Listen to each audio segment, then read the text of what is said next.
Hello, this is Megan Horneman, the Chief Investment Officer for Verden's Capital Advisors, coming to you today with our regular segment of Markets with Megan. We're going to talk a little bit differently today. Instead of economic data, let's talk a little bit about the UAW strike, which we're in the second week of. The UAW strike was not, this was something that we knew would most likely occur.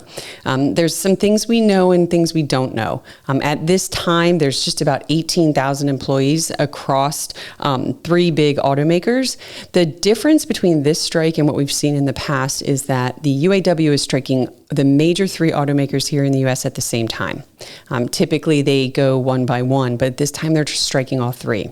Recently, they also added on some production facilities as well as their demands haven't been met. There hasn't been a whole lot of room made yet in the negotiation, so the strike is going to continue. The impact on economic growth, though, we just want to remind people that the auto production in the U.S. is not a huge portion of GDP. So we don't anticipate it having a direct hit to GDP.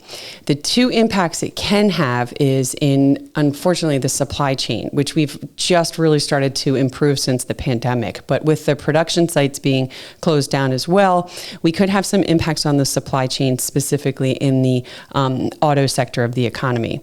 The other thing that we just don't know at this point is what will end up happening, what negotiations, what agreements will be made. If there are big agreements on whether it's wage increases, we could see that it's got to come out somewhere, and you could see some of these automakers have to increase the price of cars.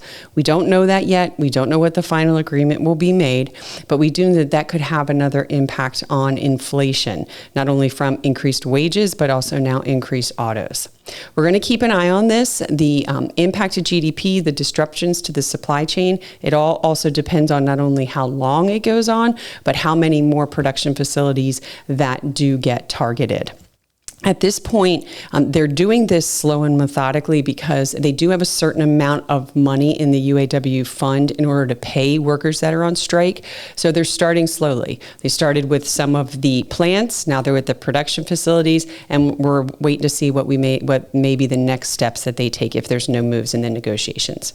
We'll keep you posted on anything else that we find out about this and what it may mean for the economy. If you have any questions or comments, please feel free to reach out to podcast@verdens.com. Thank you.